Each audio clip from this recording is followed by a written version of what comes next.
Welcome to the Arrowhead Addict podcast with Matt Conner and Sterling Holmes. I am Sterling Holmes. What are we going to talk about? I don't know. What happened? NHL? Maybe talk some hockey. About the Royals' abysmal start.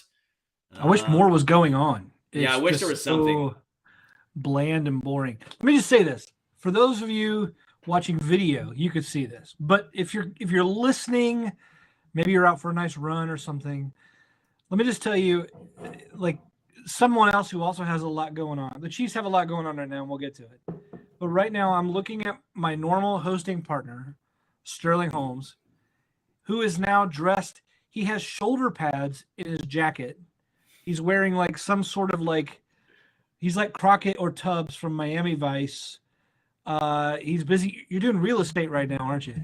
I was trying to get Lonnie Johnson to let me slang him a home, but he didn't respond to my tweet at him. Not surprised. He was scared. Your real estate attire has me a little bit unsettled because I'm just in my typical beanie, Hagrid hair, and then t-shirt, and I feel like I need to up. I didn't realize I had to up my game to hang out with you on one of those like real estate reality shows, like Flippin' LA or like Selling KC, whatever you got going on. You look like there. You sell me $20 grams of weed. That's what it looks like. Like it looks like I come to you and you take advantage of it. That's what it looks like, quite frankly. Yeah. It gives you more credibility. So you run with this today. You're the guy. All right, let's start off with the draft, and let's start off with just looking at it from a big picture. Big picture, I am thrilled with what Brett Veach did. Not only did he trade up, and I'm sitting here going, what the hell? Please don't trade up. It wasn't for a wide receiver. My prayers were answered. He drafted a cornerback, which we have not seen him or this team invest heavily in that position at all throughout his tenure. I was stoked. They went and got a day one ready edge. Whatever your thoughts are on George Karlaftis, we'll get to that later, but there's no doubt he can play game one.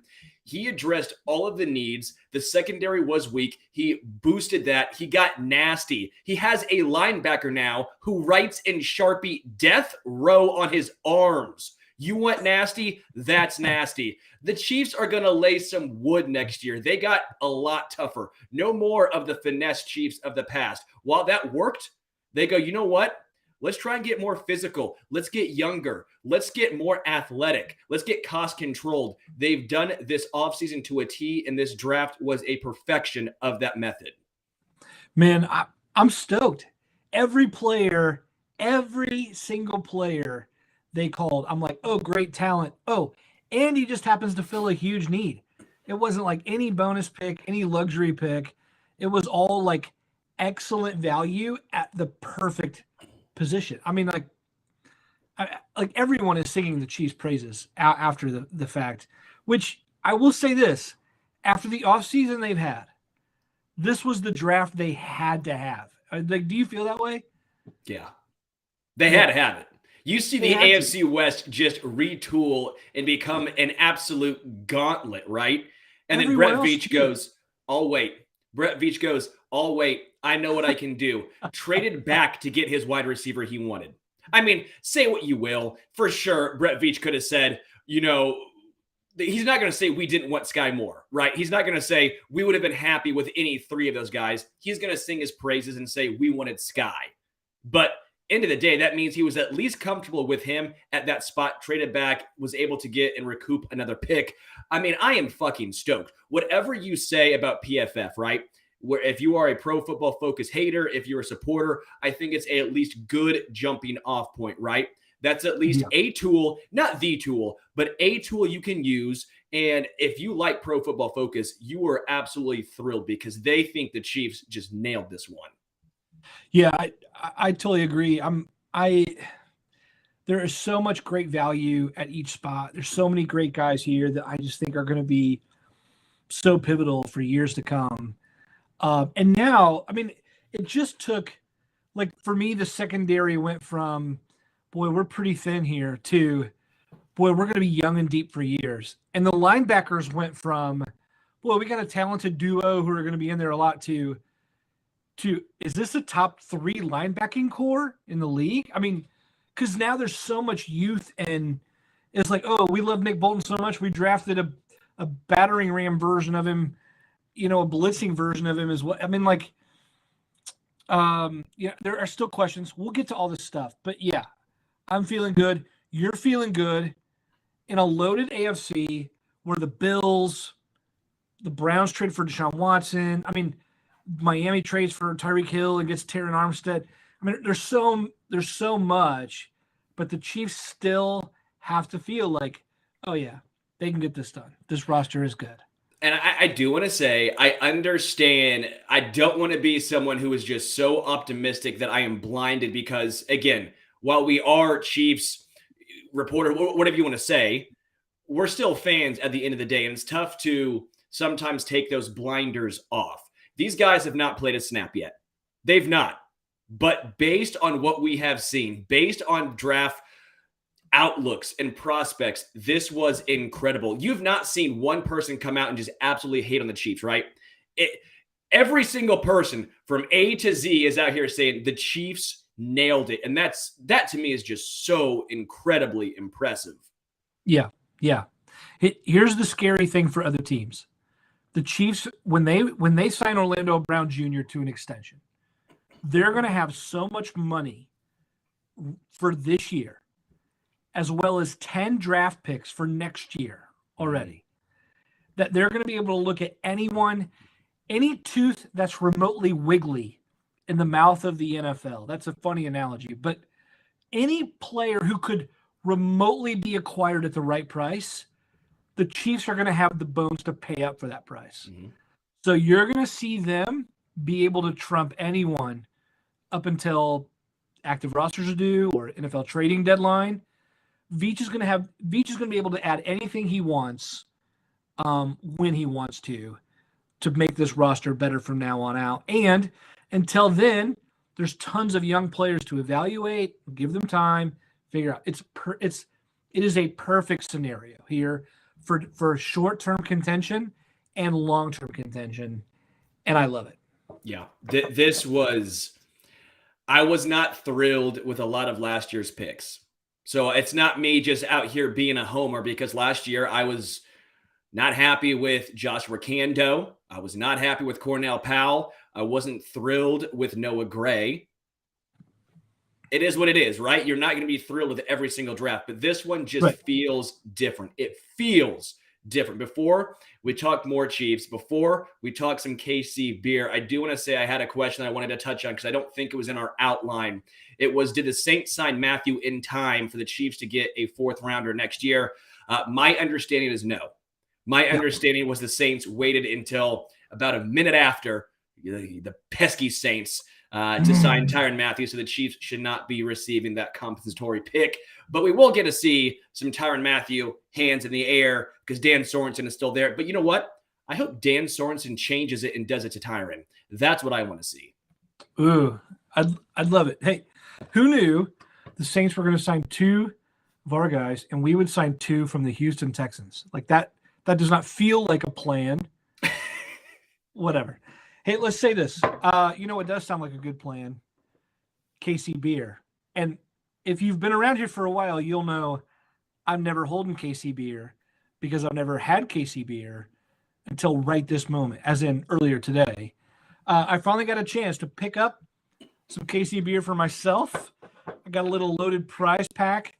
I'm supposed to read some things about it and tell you all the things that you've already heard. Something German purity law 1516. Something malt, water, yeast, hops are the only ingredients. But let's skip that. Let me tell you this. Right now I'm drinking a Maibach, right? Which is like a beer hall favorite there. And I'll say this. I'm drinking this thing. It's a nice medium lager. And then after a while, you're like, oh, there's a little bit of spicy hop going on. There's also like a little bit of really nice sweet caramel notes to it. And I'm just thinking, I get why this is the beer hall favorite. This is the kind of beer that you're like going through the nuances of the flavor and going, I get why there's the hype. So they're our sponsor, so we're supposed to talk about it.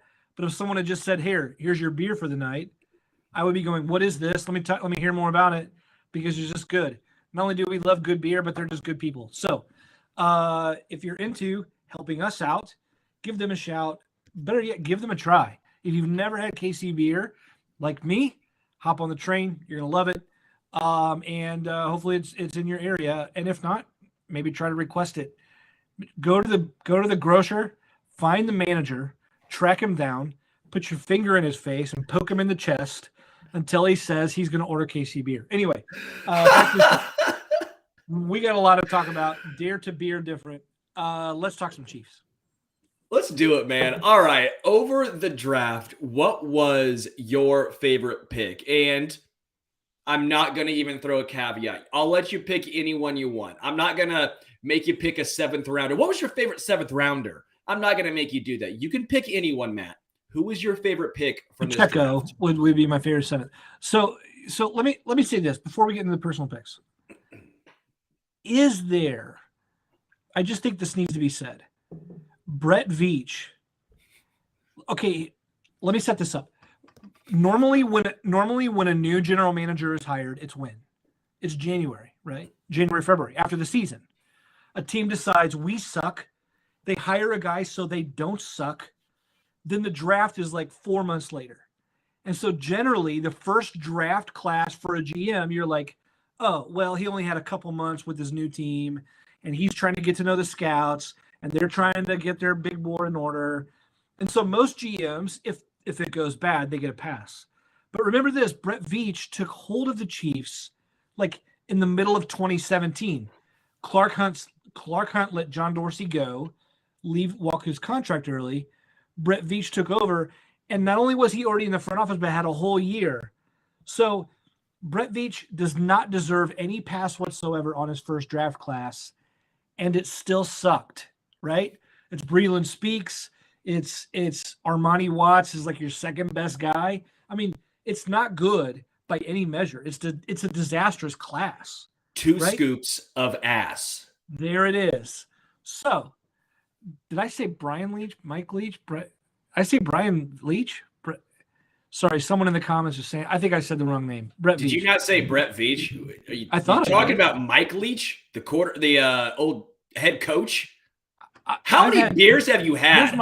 Matt gets a sip beers, and apparently he didn't realize he was not supposed to chug them all at once. Okay, so Chiefs general manager Boris Peach had a horrible first draft. I'm just kidding. So here's what I want to say about. I'm saying all that to say this. Brett Veach that year was a horrible draft class. No way about it. From the first pick of Breland Speaks to the last, right? Then we've seen some other classes that are like, all right. The McCole Hardman, there was the Tyreek Hill drama around it. So you're like, maybe there's a pass there. Then he spends a first round pick on Clyde, and you're like, whatever you think about that. Let's get this straight. Last year, he hit a home run with Creed Humphrey, Nick Bolton, Trey Smith. But this year, dare I say, it might be even better than last year, right? We're looking at, this is the scary thing. We're looking at a GM who is getting remarkably better at his job going forward on a team that's already the favorites to go to the Super Bowl every year. If this team learns how to add killer young talent, they already know how to acquire talent. They already know how to they already got the trades and the veteran and the free agency thing down. If they can get this down, it's over. I went from thinking Patrick Mahomes may get 5 or 7 Super Bowls to like 2 or 3 because we haven't won. But if Veach gets this down, Patrick Mahomes is going to win 20 Super Bowls, and we're going to erase Tom Brady from every record that he's ever had. So I'm just saying that now. I just want to get that out. I am so hype on this draft. We're going to win 20 Super Bowls. They're going to rename it the Brett Veach Trophy. Vic Lombardi is a no one compared to what Andy Reid is going to be in the NFL. Anyway. Skip Bayless. What? Skip Bayless is now talking football? Yeah. So, hey, what's your so who's your favorite player? I'll flip it on you because I just got done talking. That's fine. Man, you're an ass for doing that. I've gone back and forth. Okay. I've gone between Leo Chenal, Sky Moore, and George Karlaftis, but I'm going to go with George Karlaftis, okay? I'm going with him almost in spite of some people. Half of people think that he's going to be this game wrecker because he was in college, because he is so polished at a young age. Sure, he has horrible bend in his hips, right? He's horrible bend. He's a Mack truck. He gets downhill. He's going to try and bulldoze dudes. I understand. The Chiefs need some of that, though, okay? I understand his upside might not be as high as some other guys. Agreed. But the Chiefs needed someone who can come in day one and produce. He can't do that. If the Chiefs went with Boye Mafe, we have no idea what to expect. And by the way, Mafe is about to be 24 years old. George K is 21. So for all the people that say George K is a finished product, hold your horses. This young Hercules-looking motherfucker is only 21. He's going to get better. He's massive. He's huge. He's got these extremely strong hands. He played in a very good conference. I just don't understand this. Well, he's good now, so he's a finished product. I still think he can get better, and he's one of the most day one ready prospects out there, especially someone you're going to find at 30. That's why I'm so excited, because the Chiefs had a massive hole at edge. They found somebody who can come in immediately and fill at least one of those holes. Yeah, I just want to highlight this. I just got off the phone earlier yesterday with Coach Hagen, Brian Hagen from Purdue, the defensive line coach for George Karlaftis, right? So I was like, hey man, I feel like your boy Karlaftis here. He's I didn't really say that. I didn't say your boy Karlaftis. I said, hey. I said, hey, I feel like George is being a little bit undersold here. He's a first round prospect. The Chiefs are banking on him to play big reps immediately. They spent a first round pick, whatever about him. And he said, look, here's the thing about George. He said, we all know that Karlaftis broke out big time his freshman year, right? Like 17 tackles for a loss as a freshman. The guy was a national sensation because of it, because he was coming up big in the Big Ten. But then the next year is the COVID year, so it's already abbreviated. He gets COVID, sits out, comes back, has a high ankle sprain, nurses that, comes back too early from that, is not the same. So that's a lost year of development in his sophomore year when he should be building on it. So he goes from, I'm a national sensation, to shit, that's a lost year. Comes back his third year. Here's what Coach Hagen told me. He said when he came back in his third year, what he heard was he'd been a sensation and he could be again, but all he is like a bulldozer.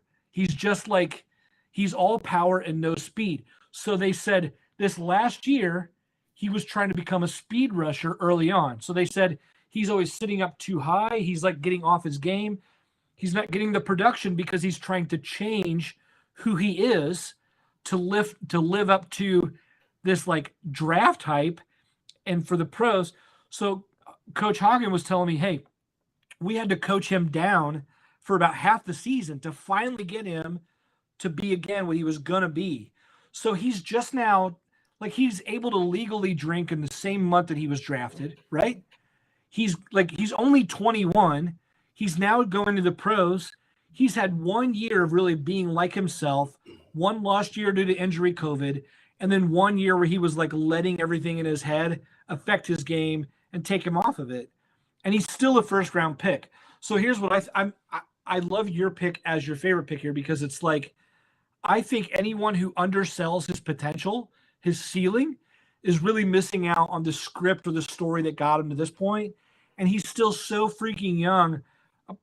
I think the floor is high, but I think the ceiling is higher with a guy like this. And I appreciate that conversation and perspective, because it told me a little bit more than I already knew. So yeah, I'm pretty stoked to see him. So there's my guy. Sky Moore was up there because I think Sky Moore is also a day one ready prospect at wide receiver. He doesn't have like George Pickens, right? George Pickens is supposed to be this freak athlete, incredible, but there's a reason why he was dropping. We might not ever fully understand the reason why he dropped so much, but there's obviously a reason. Sky Moore has massive hands. He might not be the most athletic guy in the draft, right? Which is crazy because he's fast, but he's a good route runner. We don't have a ton of film on him because were you watching? I forget the school. What was it? Western Michigan or something like that, right? Yeah, Western Michigan. Like, we don't have a ton of film on him, but PFF loved him, right? Pro Football Focus loved him. He is a very good route runner, and that's what the Chiefs need. They need someone who's a good route runner. McCole Hardman, we've seen the speed guys. That's fine and dandy, but sometimes you just need to get open. Travis Kelce is not the most athletic tight end. It's getting open, and I love that Sky Moore pick. Yeah. I love Sky Moore. If I had to choose my favorite, I'll say this, and it may be an obvious answer, but I love the Trent McDuffie pick. Like I love it like I love my own son. It's been since Marcus Peters was on this team that we had the level of cornerback that McDuffie brings to this mix. We've been getting by with spare parts, and I think then you think, oh, then we're good because we're, quote, getting by. But I think when McDuffie hits the field, even in week 1, I think everyone's eyes are going to be open of like, oh yeah, I forgot what a top flight corner does for a defense. We just don't know. Spags has never had one. Not Kendall Fuller, not Bashaud Breeland, not Charvarius Ward, not Rashad Fenton, not even L'Jarius Sneed for that matter. McDuffie's intelligence, his instincts, his his agility, quickness, speed, fluidity, it's all such a part of the elite package that Brett Veach was like, we just didn't even think he'd be there. I mean, it was like, you're talking about a top 10 or 12 overall talent. He should be gone. If he's a top corner, he should be gone. Sauce Gardner gone at 4. Derek Stingley gone at 3. Like if he's up there with an elite corner, he wasn't supposed to be there. So then Veach, finally he drops to 19, 20, 21. And Veach is like, hell, I guess I'm moving up because someone's going to want to, you got to take a guy like that. So I love him. And again, I'll say this. I wrote this. Everyone can read it on Arrowhead Addict. We wrote, I was talking to his positional coach too, Will Harris from the University of Washington.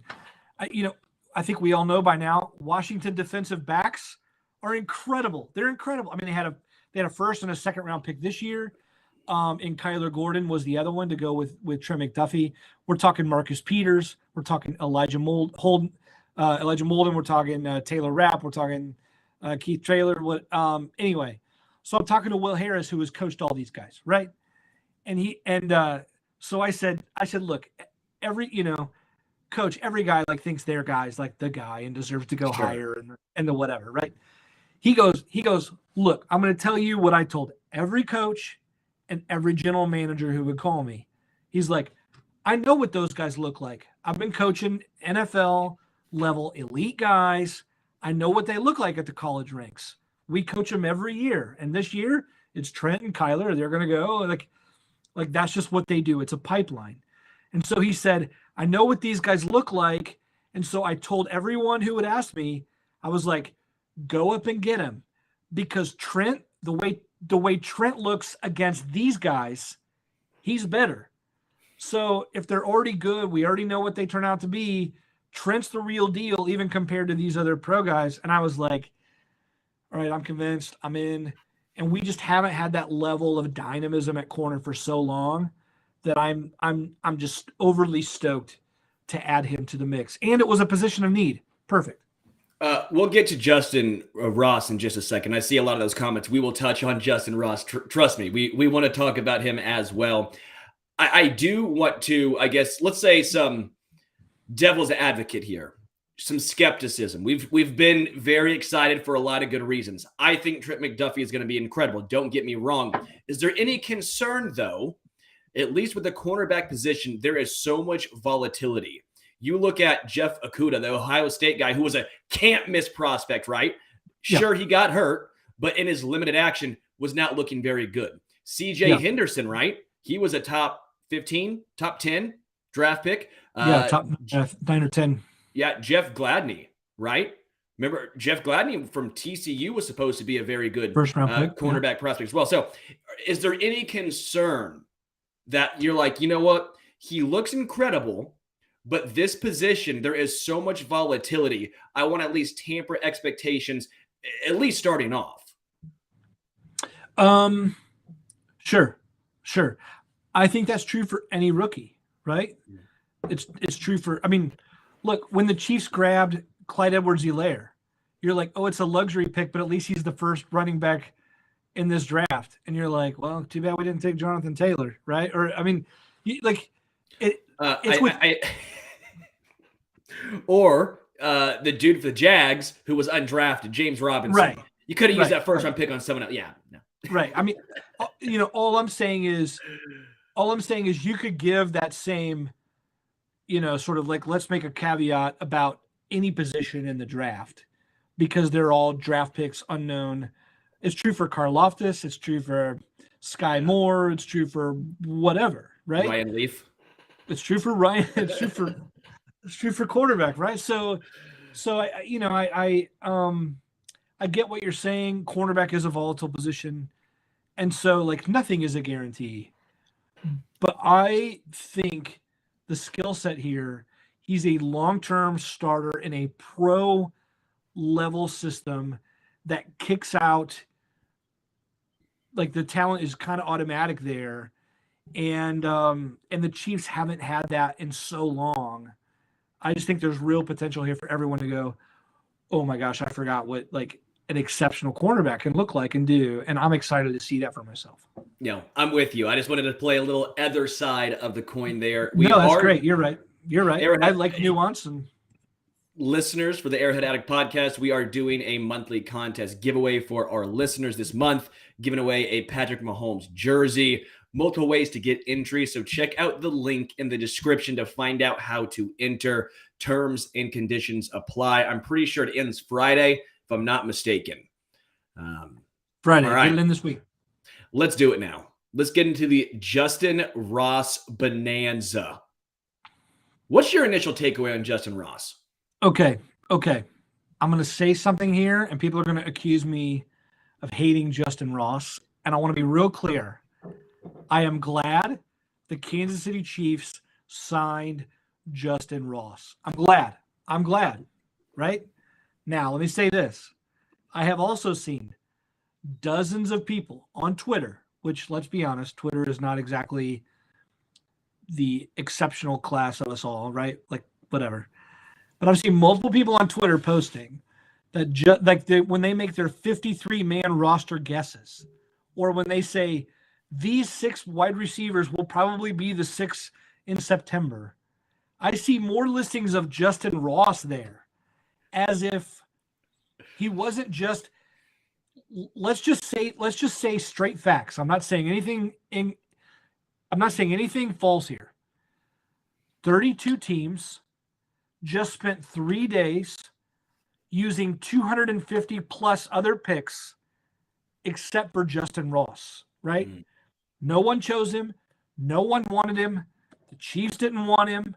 Let me say that again. No one wanted Justyn Ross enough to spend a round 4, round 5, round 6, or round 7 pick. No one made him Mr. Irrelevant.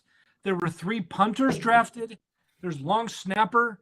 I don't know how else to say this than to give people perspective on, look, he may be everything we thought he would be, but there's like neck issues, spine issues, foot issues in his past. He tore his ACL in high school.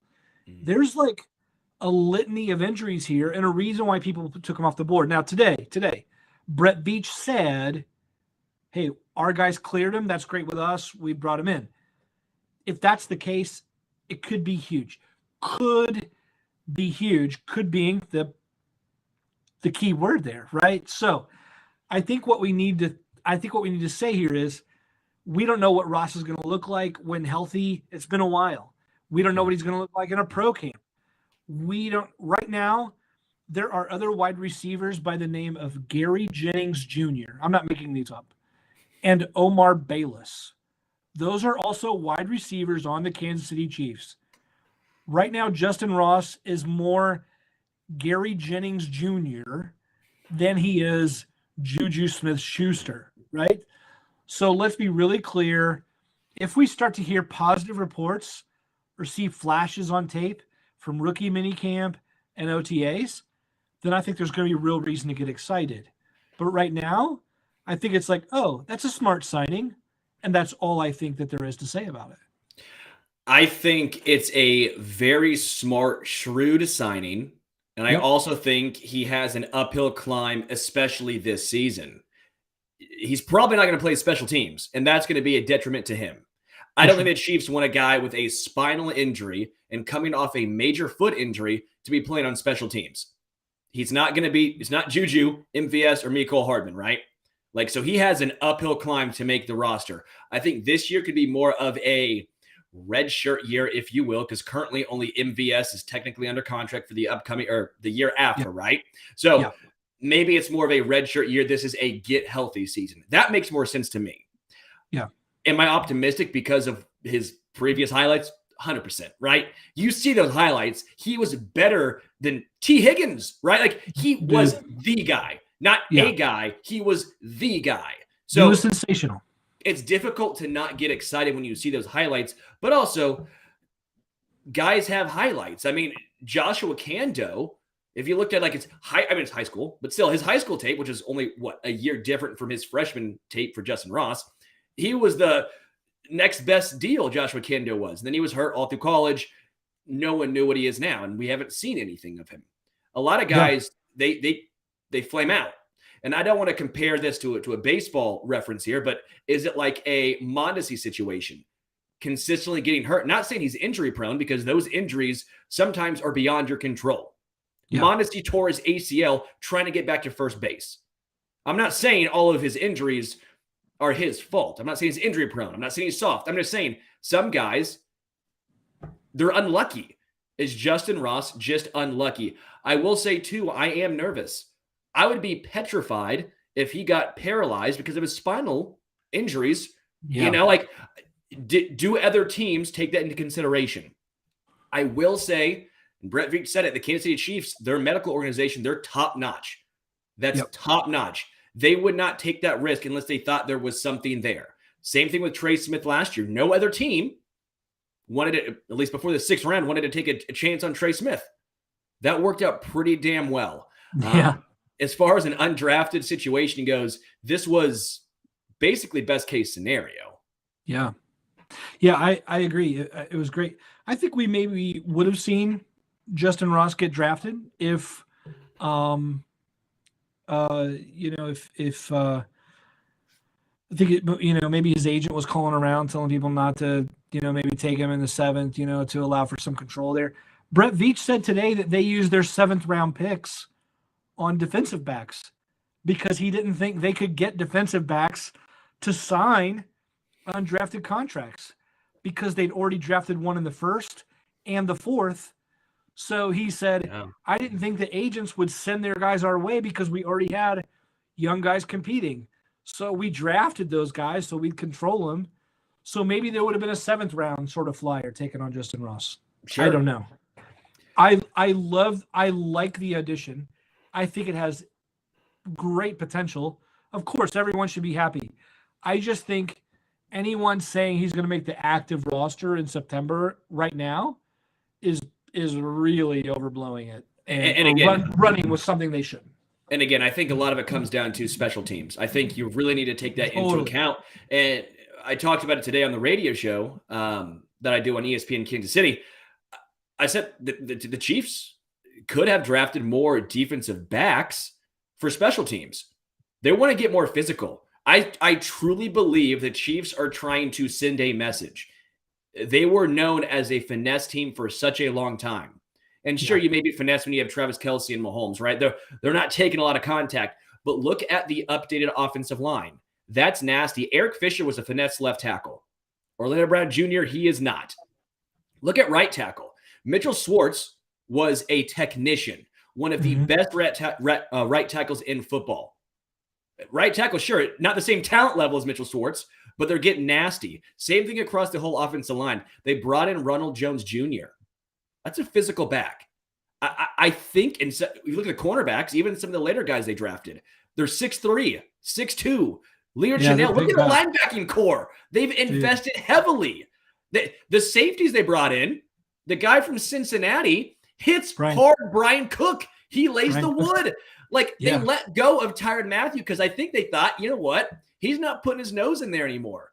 Dan Yeah. Sorensen's not what he once was. Dan Sorensen used to put his nose in there, not anymore.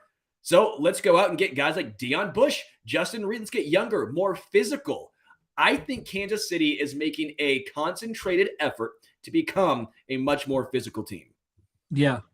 You got to think somewhere in some waste paper basket at Arrowhead, there's like a piece of paper with the word business decisions written on it, wadded up and thrown in some trash can. Like, yeah, we're done with any player who says he's making business decisions out there on the field as part of like their draft overall mantra. Wait, let me say this. We notice a lot in the comments. We try to say, hey, it's always great to see some familiar faces there and answer questions. If you like the AA podcast, I just want to ask a couple things. One, if you're watching on YouTube, if you would hit subscribe, hit the thumbs up button. That's huge for us. And if you're listening, if you want to leave us a review, that's always great. We'd love to answer any questions there like that. That you may want to leave with the review. We'll read the review on air at our next podcast and answer your question. But also just know we have memberships. If you want to be a part of the AA family, you get access to things like private hangouts. We have our own private Discord channel where we talk about movies and beer and music and books and, of course, all things Chiefs. We have happy hours. And we're even talking about maybe some giveaways there for members only. Of course, there's all kinds of special emojis and whatnot too, but it's a great place to meet other Chiefs fans. It's a great place just to talk about your favorite team. And we all hang out in there, including Matt Verderam, Patrick Allen, some others. So anyway, if that is of interest to you, just know that you can check your link about joining in the description of wherever or however you get this podcast. And of course, we appreciate your support. Well, we've been talking all about the draft and even, Justyn Ross after the draft. Sterling, I just want to ask, what do you make of this Melvin Ingram UFA tender situation? First of all, do you think Melvin Ingram is guaranteed to be back? How do you feel about the position if he is back? And what if he's not? Oh, man. You know what they say when you assume. You make an ass out of you and me. So I'm assuming this means Melvin Ingram is going to be back, and I'm hoping it does not make an ass out of me. I think he's fine, right? He seems to be a guy that a lot of Chiefs fans, not all, but a lot of Chiefs fans hold up in very high esteem. He was very good with the Chargers for an extended period of time. He's older, and even last year, to an extent, he was just basically fine. He showed up in big moments, so your mind is drawn to him, right? That game against the Broncos, he saved that game. So your mind is drawn to that. It's definitely fair to say. It also is fair to say at times he was the best edge guy on Kansas City. Yeah. Not saying that he's great. It's saying that's how bad the room was. With Karlaftis, you have, I think, one spot set. I don't know if I want Frank Clark getting 100%. He's not getting 100. The majority of the snaps at one of the edge spots. He's fine, but he is what he is. He's a solid run defender. He can set the edge, but what have we seen him do when it comes to getting after the quarterback? Not shit. Yeah. I mean, if you wanted to even do a timeshare where you keep Melvin Ingram fresh, sure, teams might see it coming, but who cares? If you actually can get pressure, that's pressure. You have a lot better secondary. They spent so much capital in investing in the secondary. Let's get some coverage sacks. I like Melvin Ingram. He's not great. He is what he is at his age. He doesn't want to do OTAs, doesn't want to do training camp. He wants to show up game one and rush the quarterback. I'm fine with it. Bringing back Melvin Ingram is fine, but if they don't bring him back, then I'm going to have a lot of questions because right now this is not looking good. Yeah, I just want a real fast update. I think there's some confusion about the UFA tender, and maybe I'm confused about the UFA tender. But from what I understand, the best way I know, the UFA tender is a weird, randomly or like rarely used scenario, this tag, but it does not mean I've seen this wrong in several places. It does not mean the Chiefs are going to re-sign Melvin Ingram. It does not. It does not guarantee anything at all. What it means is Melvin Ingram is free to sign with anyone he wants before training camp. And if he does, the Chiefs get a compensatory pick. Mm-hmm. Then by July 22nd or training camp, whichever's later, then he can only sign with the Chiefs after that. So it's almost a way of saying, hey, make up your mind. We got to know by training camp what you're doing. You can't just keep us waiting around, or we'll remove your options for doing so. Mm-hmm. So, just know, those of you who are like, oh, the Chiefs tagged him somehow with a free agent tag. You can't just randomly tag a free agent and make him come back to you. Otherwise, that would be happening all the time. This just means they'll get a compensatory pick, and they're kind of putting the impetus on him, going, hey, make up your mind. You can't just be a 30-something pass rusher who walks into Arrowhead in September and goes, I'm ready to play, and sign with or use them as leverage in that way. So anyway, that's what's going on. I don't know. Can I touch on something really quickly? I want to touch on something because I briefly touched on this with Daniel Harms. I actually got Jack Stack with him, and we went over this. He's talked about it in some articles, but Leo Chenal could potentially be a guy they use in pass rush situations. I saw Jim Mint City Collectibles. Thank you. I've seen you commenting on this. I appreciate you guys' support. Yeah, you think that he might be used to create pressure as well, and I agree. I think that could be a potential situation. Brett Veach didn't want to reach for an edge, but I would also be surprised if he only drafted George Karlaftis and said, that's it, we're done at this spot on the defensive line. I think he probably would envision, at least in some scenarios, using Leo in that case. I love that. He had 8 sacks last year. So certainly he is used to being a blitzing linebacker, being a part of that. Spags is going to love that, obviously, a guy that good, to be deployed from the second level. I think that's a great idea. Hopefully we see that. Christian Barrera says Leo Chenal is going to be solid for us, but I also think most of the rookies we drafted will be. Totally agree with you. Nate S says Leo Chenal is slippery around blocks and reads the play, rush lanes well. He can definitely be a blitzer. And Jim Mint City Collectibles says Chenal's RAS score, which kind of measures total athleticism. It was absurd, by the way. Fucking absurd. Yeah. Okay, the Chiefs went from Anthony Hitchens and Ben Neiman to Nick Bolton, Willie Gay Jr., and Leo. It went from hey, let's be slow and let's try and use our mind to be in the right spots, to now fuck that, we're getting after it. It's insane. And I just think these guys with those kind of instincts, remember last year we were talking about that with Nick Bolton before the season. We're he may not run as fast, but his instincts, are whatever. Well, some of these guys run that fast and their instincts are, Nick, Bolton was always in the backfield disrupting things, whatever. I think some of these guys, like McDuffie, Karlaftis, same sort of instincts, maybe with even better athletic profile like Leo Chenal, Brian Cook. We're gonna see this at multiple positions and go, this whole unit is transformed. And again, I don't want to seem like a homer here, okay? I really don't, because I was not this excited about last year's draft. I was not. This just feels different. I feel like I keep having to throw that caveat in here because I don't want to be known as the guy who's anything Brett Veach does, I'm 100% behind. That's not the case. I was thoroughly infuriated when they spent a first-round draft pick on Clyde. And guess what? Matt Conner, we talked to Clyde. We like Clyde. Very nice human being. Honestly, pretty solid running back. He's had some bad luck. We talked. He's been hurt. Basically not had a full offseason his entire NFL career. But any running back in the first round, I was going to be upset with, right? Yep. This draft just feels different. It does. Yeah, totally. Totally and completely could not agree more. I just think it's going to be as good as this feels.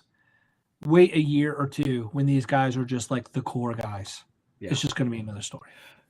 Do you know who Rex Hudler is? Yeah. You know, the announcer for the Royals? Yeah. I just really wish he would sometime do a Chiefs game, because I'd love him to say, like, when McDuffie makes a tackle, oh, McDuffie is toughy. Like, that is 100% something Rex Hudler would say. Or, oh, wow, look at Sky Moore for that ball. Like, I would love to see Rex Hudler call a Chiefs game just for the names alone. Love it. Love it. We need some of those nicknames too. I don't know what I'm saying. You're Matty C, dude. I don't make the rules. It just flows. You just flow with the rule. All right. Lonnie Johnson. Hey, earlier this week, wrap up the show. Let's talk just about the latest Chiefs acquisition. The Chiefs draft Trent McDuffie. The Chiefs draft Joshua Williams out of Fayetteville State in the 4th. The Chiefs draft Jalen Watson in the 7th. Then the Chiefs draft Nazir Johnson, if I have that right, in the 7th. I think that's right. Oh, it was off the top of my head, so I may have the Nazi Johnson. That's it. And there's other corners invited to like rookie minicamp. And then, in case that's not enough, Brett Veach throws a 2024 7th round pick, which is essentially just going like, sure, if you want to break into my car, less than my cues. Yeah. You know, sure, I found this in my couch. You can have it. For Lonnie Johnson, like, what do you have any thoughts at all about Lonnie Johnson joining the Chiefs from the Houston Texans? Let's do positives and negatives. Negatives, if you look at Pro Football Focus, which again, if I want to be consistent here, I think they're a good resource. They had him ranked as basically the worst. Like, he was 93 out of 93. Now, again, take PFF what you will. And if you wanted some context, you could also say, well, guess what? Justin Reed didn't rate out very well. Tyrann Mathieu didn't rate out well at all. If you want some more, you would say the Texans were a dumpster fire from the top down. The entire organization was horrendous. If you want some more context, Chiefs fans have a vivid memory of him getting absolutely torched by Travis Kelce. Well, guess what? He was one-on-one against Travis Kelce, the best tight end in the NFL, the entire game. No help. What do you think was going to happen? Anyone would get torched. Jalen Ramsey would get torched by Travis Kelce. There was no chance. He stood no chance. Yeah. I'm fine with the signing. I'm fine with the trade. A 7th conditional, whatever, 2024, that's nothing. Love it. Love it. If anything, it's training camp depth.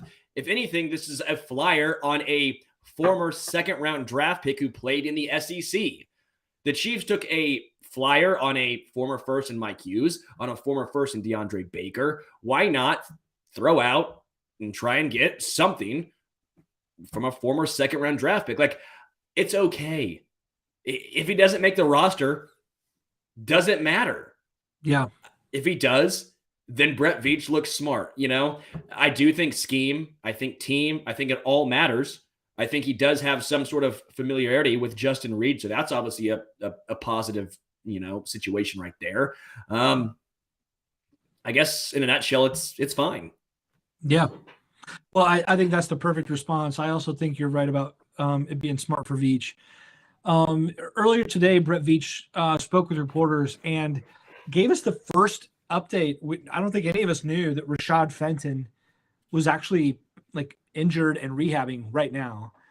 And it's a shoulder injury. And he says he hopes he's ready for training camp, which is still a ways away. So that means there's some doubt about Fenton. At that point, I get it. Because and all the acquisitions also make sense. Because if you think about it, L'Jarius Sneed is the only corner without questions. Trent McDuffie, he's still a rookie. Maybe there's some adjustment questions there, right? If Fenton is injured, that's some questions. DeAndre Baker, you going to trust him with major playing time? Then you got a bunch of rookies. I mean, I totally understand why you'd go, you know what, give me one more experienced player to throw into the mix here. And Veach also said, hey, he's a guy. I mean, he didn't say the Texans suck, but he did say, look, they switched him from corner to safety, back to corner, back to safety. when you're doing that for a dysfunctional organization, the switching head coaches and switching defensive coordinators and trading away all their possible talent, it makes sense why you would take a flyer on a second rounder. So, yeah, I'm with you. I think it's great. I think it's a great move. It feels crowded back there, and I love any position that feels crowded. Love it. Yeah. I mean, let's be real here. The Chiefs lost their best cornerback in Shavarius Ward. But Yeah. Shavarius Ward was an undrafted guy. Rashad Fenton was a 6th-round guy. L'Jarius Sneed is a 4th-round guy. They can find guys that fit this system well. So don't be surprised if all of a sudden Lonnie Johnson, he was traded for a conditional 7th. Don't be surprised if, a dude drafted in the 7th round ends up making the roster and having an impact. Like Brett Veach, Spags, they know what they want in the secondary, and they find a way to make it work. Before we get out of here, I do want to say we saw some nice comments that I saw on the podcast page. Want to say thank you to Not a Baby Anymore, entertaining and insightful. Appreciate that. Great perspective from H. Saint Beedry, BEHDRH. Appreciate that. Absolute favorite podcast from USNHAX. And finally, a review. Thanks for the 5 stars from AC Martin 33. Astonishing. 5 stars from Cope_2001. We haven't done this in a while, and I just want to say thank you guys. We really appreciate that. That does mean a lot, honestly. It really does. If you guys want to try KC beer, we could not recommend it anymore. It is fantastic, and it really helps us out when you send them and tag us and tag them every time you drink it. It really does make a difference. And I will say, glad the Chiefs didn't trade up to draft a wide receiver, and they didn't trade with the Giants to draft Bradbury. Love it. Love it. Yeah. This has been a good week. It's been a good week for the Chiefs. And it's good to see you, Sterling. You're looking dapper. I'm assuming you're moving houses left and right, looking like that. I tried to sell Lonnie Johnson. He didn't respond, okay? I reached out to him. Lonnie, if you want your front Lonnie and your back Lonnie to look good, see Sterling Holmes at realestate.com. I'll take us out of here. My name is Matt Conner. I'm at Matt Conner AA. Doesn't matter. You don't need to follow me. There's nothing interesting there. However, at Homestretch KC, listen to Sterling Holmes on the radio at ESPN Radio. What time's your show, by the way? 3 to 4, Monday through Friday, ESPN Kansas City. Love it. Love it. For Sterling and myself, we'll be back next Tuesday. If you stay tuned later this week, I'll actually be back on Thursday because Matt Verderam is out after the draft for a little bit of a vacation, I think. Patrick can't make it. Our buddy Josh Briscoe from Almost Entirely Sports and the Times Hours podcast from The Athletic will be here. Also editor at Arrowhead Report. So if you love all things Josh Briscoe, which you totally should. You should. He'll be here on Thursday with me for a great show. Trust me on that one. So until then, we'll see you, and go Chiefs.